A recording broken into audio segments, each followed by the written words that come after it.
Hi guys, welcome to my channel. Good morning, good afternoon, and good evening from wherever you're watching this video from. This is Andy Media TV, and my name is Andy, welcoming you to Trending Stories. Alright, let's go into what is trending in Kogi State. The incumbent governor of Kogi State, His Excellency Ahmed Usman Ododo, who took over barely 3 months ago, is trying to inform the Kogi State citizens of what he has achieved for his first 100 days. So he published a document which is titled His First 100 Days in Office. And in this document, there's quite a whole series of publication in it, trying to let the Kogi State indigents know of what and what he has done for being in office. That's quite a very good intention, trying to carry the citizens along for them to understand what and what he's been doing, having been sworn in office 3 months ago. However, the content of this document got people talking, and people were wondering, what kind of publication is this? And so it began to trend. Before we go into the details of the content of this document, let's take a look at this video to set a background on what we want to talk about. We'll be right back. Let's watch the video. In Kogi State, where the governor of the state, Usman Ododo's list of 100 days of achievements has attracted a wave of criticism online. Ododo, who has been embroiled in controversy over the case of his predecessor, Yahaya Bello, who is wanted by the EFCC for alleged financial misappropriation, was sworn in as governor on January 27, 2024. He posted the list of his achievements on X, which includes meeting with the National Security Advisor, Nuhu Ribadu. The 42-year-old governor also listed his participation in the meeting of Progressive Governors Forum in Abuja and the joint meeting of the governors of Kogi, Ondo, Taraba with the Minister of Agriculture and Food Security, Senator Abubakar Kyari. Among his other achievements under agriculture, the governor added that he designated and cleared over 8,000 hectares of farmland for the new farming season and conducted a census of genuine farmers in the state to determine that the farmers will benefit from government subsidies and intervention. Rufai, can you allow me read? Can you allow me read properly, please? Okay, welcome back. You've had and seen, what's trending in Kogi State. Looking at it, you're going to see where he was listing, having a meeting with the National Security Advisor, his homecoming to Okene, and payment of fees for WAEC and JAM for Kogi State students, and clearing of land for agriculture, and having a meeting with some governors of other states, among other things he has listed. But the question remains, what are these things he has listed? Is it a result, or is it just a mere activity? I think that's where the issue is coming from. And from my own perspective as a development expert, they are just mere activities. So the governor just listed his daily activities, not a result. It's not an achievement. You had a meeting with National Security Advisor. How is that an achievement? That meeting is going towards something. It is when you have achieved the result of what that meeting is for, that's when you can say it's an achievement. It's an output. Okay, so having looked at this, it got me thinking that there's really a problem with the governance system in Nigeria. Why did I say so? A whole governor at his position as the leader and head of a state cannot be listing this as his achievement. This simply shows that most of our political leaders lack knowledge of what development is all about. And that is why the country as a whole is where they are, because they don't really understand what development is.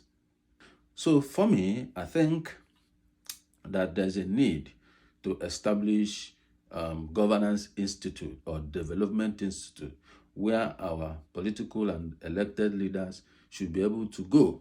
The moment you are elected in office or you are appointed, you have to go there for a crash course of 6 months or thereabout, so that you will understand what development is and how to implement programs or projects.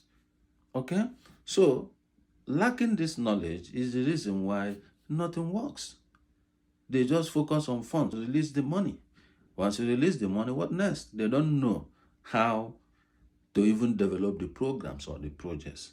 For you to develop any programs or project, you have to follow the 5 hierarchies of result. And taking it from bottom up, you have the input, the activity, the output, the outcome, and then the impact.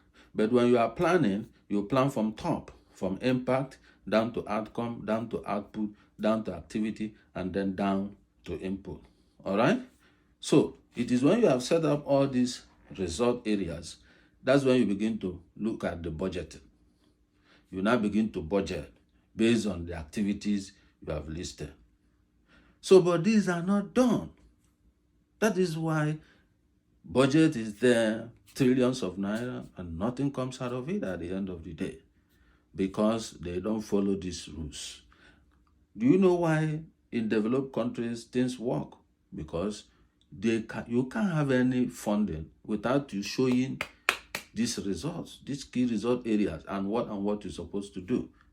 That is why it is mandatory that for you to implement any project, program, or policy in developed countries, you must have a monitoring and evaluation system that will track whatever you are implementing.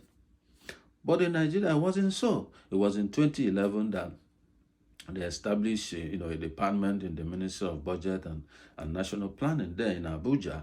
And the ministry have done its best trying to cascade and establish M&E, departments or units with across board. They started with the federal level and cascade down to the state levels. Some of the states already have that. Kaduna is an example. Kaduna have a good system, that tracks their result and, whatever they do. They have a very good system. So these have been done, but the point is how effective, how efficient are they being funded? That is the problem. So for you to even develop any plan for any program, you have to follow these result areas, these 5 hierarchies of result to do that. All right? And that is where you begin to, put into check the things that you're expecting to happen. You develop your means of verification. How do you verify, that what you are doing is happening? That's where the key performance indicators comes in. You have to develop your key performance indicators to track each level of result, particularly from the output to the impact. You have to track it. You have to track. You said you are going to do this between this period and that period. Are you really doing it? What you are doing, will it achieve this result? You have to collect data and analyze it and begin to do what to improve on what you are doing. That's how you will know what works and what didn't work at the end of the day. And then you put in the lessons learned to improve the system in subsequent planning. So these are how you develop a nation.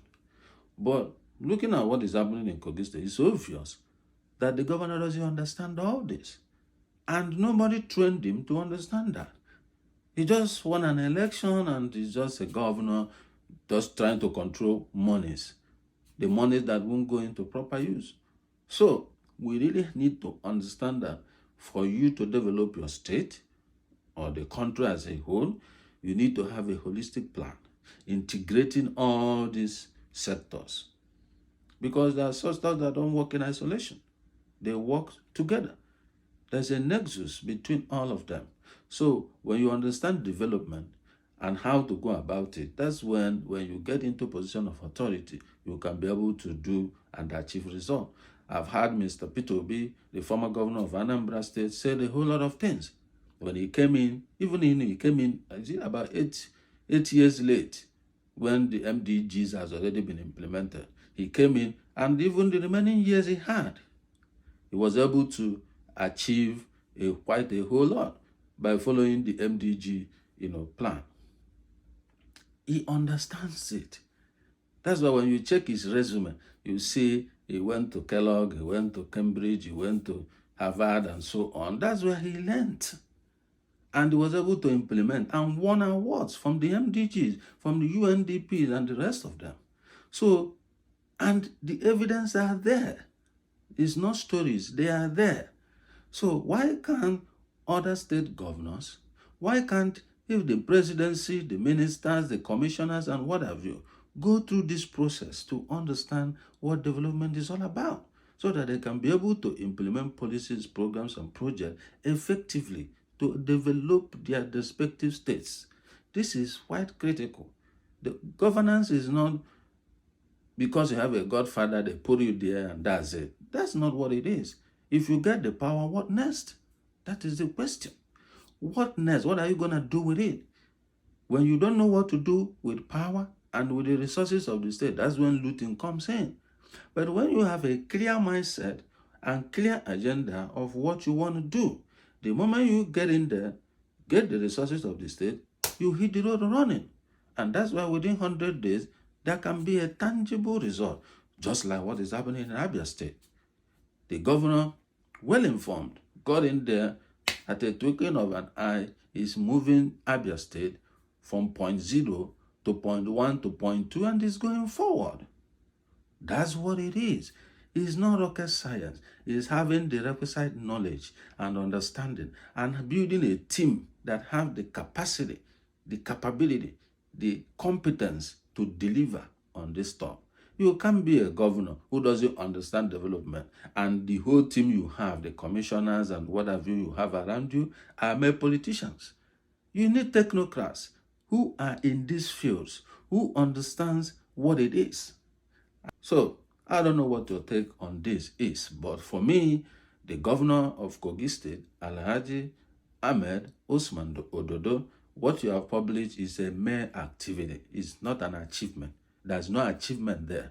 So, please understand what results are, understand what output is, and so on. What you have put in your document that we saw is mere activity. And the people are correct by saying it's just an activity. That's what it is. So, whatever you think that this is all about, put in your comment over there. I'm going to respond to it.